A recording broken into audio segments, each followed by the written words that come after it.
Bonjour Luc, c'est la première fois que la société Wuxo participe à IT Partners? Oui, bonjour. Donc oui, c'est en effet notre première présence sur IT Partner et c'est l'occasion en fait de fêter notre 5e anniversaire. Et alors, qu'est-ce que vous proposez comme solution, comme produit? Alors, nous sommes un éditeur français de solutions spécialisées dans le milieu professionnel pour la protection du patrimoine et l'exploitation sécurisée de ce patrimoine.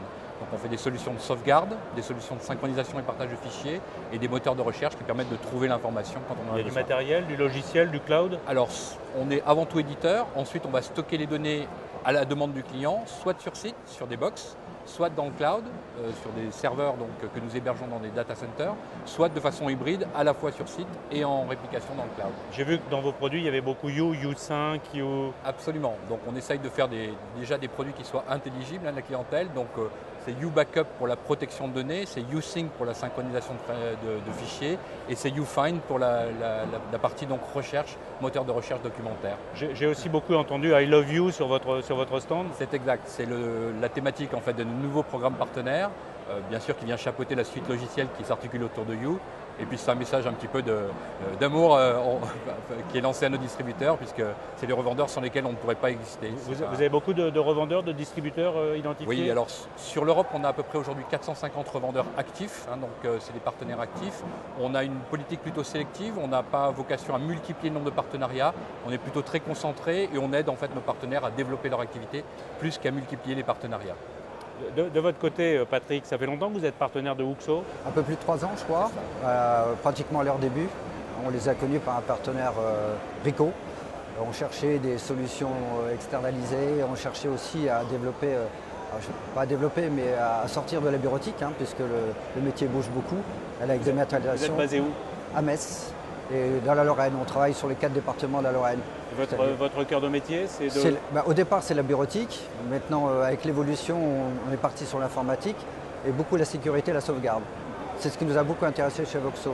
D'accord. Et comment est-ce que vous vendez les solutions de Wuxo? Vous arrivez en vendant que ça ou c'est intégré dans un package plus global? On essaye d'avoir un discours global. Et là-dessus, Wuxo nous a beaucoup aidé, parce qu'il est partenaire français, donc beaucoup de, je veux dire, au niveau des data centers en France, donc de la sécurité. Vous avez vu avec tous les problèmes qu'on a eus aux États-Unis avec les pertes de données, etc. Donc c'était pour nous un beau Ça s'adresse à quel type de données? C'est-à-dire c'est des emails, de la GED?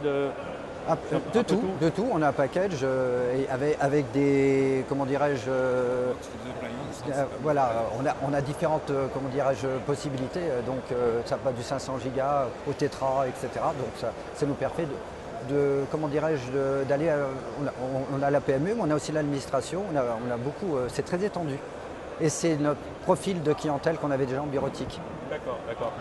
Luc, est-ce que vous proposez vos produits en marque blanche, par exemple, ou est-ce que vous avez une réflexion dans cette direction? Oui, on a certains partenaires, notamment dans les télécoms, parce que nous on est appuyé sur 3 canaux de distribution.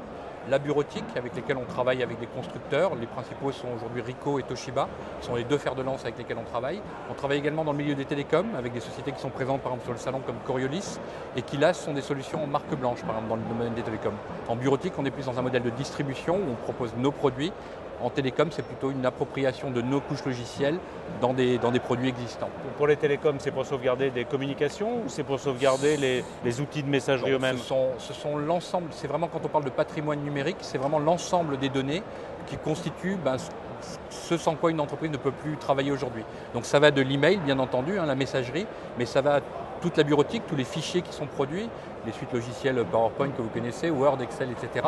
Également les bases de données pour des applications métiers qui peuvent être des applications verticales ou des applications spécifiques comme la comptabilité par exemple, et jusqu'à des outils maintenant communiquant des terminaux nomades où on va sauvegarder également le contenu des terminaux en nomadisme, qui est un nouveau problème de sécurité avec la multiplication des terminaux. Il y a également des implications juridiques parfois importantes sur la sauvegarde, sur le patrimoine, parce que le terme que vous utilisez. Et comment est-ce que vous regardez cet aspect juridique et est-ce que vous accompagnez vos revendeurs ou vos partenaires vers ces problématiques? Alors c'est bien l'intérêt de cette relation, c'est que les métiers sont devenus complexes aujourd'hui. Tous les métiers se complexifient. On est obligé, on ne peut pas tout faire, on est obligé de se partager le travail. Donc nous, on se concentre en fait sur le travail, comme vous l'avez dit, juridique, l'environnement juridique, l'adaptation de nos solutions aux exigences des métiers. Un transitaire en douane n'a pas les mêmes durées de rétention de ses documents qu'un médecin ou qu'une clinique. ou qu'un notaire. Chacun a des réglementations en termes de rétention d'informations et de protection du patrimoine et des obligations en termes également de continuité d'information. Un notaire ne peut pas perdre un testament, c'est aussi simple que ça. Donc voilà, dans matière de sauvegarde, il y a j'allais dire un encadrement qui dépend du métier et de l'activité de chacun. Donc cette implication dans le métier, c'est notre travail. Le métier de monsieur, lui, c'est d'aller toucher ce public-là, de prospecter ces personnes, de les évangéliser, de les sensibiliser aux enjeux de ce travail et puis de leur proposer des solutions adaptées. De votre côté, Patrick, c'est un changement de métier complet presque, de passer de la bureautique vers ce type de métier. Comment est-ce que vous voyez évoluer dans les années qui viennent? De toute façon, c'est une offre complémentaire, c'est évident. On avait la base de clientèle existante. Donc, comme je disais, ça permet d'avoir un autre discours et de nous former. Et là, pour le coup, Voxo nous aide beaucoup, est très disponible, fréquemment là. Donc on a un discours, formation, tout à fait, etc. Donc on a des gens dédiés maintenant chez nous, ce qu'on appellera un avant-vente, puisqu'un commercial dans son ensemble ne peut pas connaître tous les produits de A jusqu'à Z. Donc dès qu'il y a une proposition un peu plus complexe, il est soit aidé par un avant-vente chez nous, ou soit par Voxo.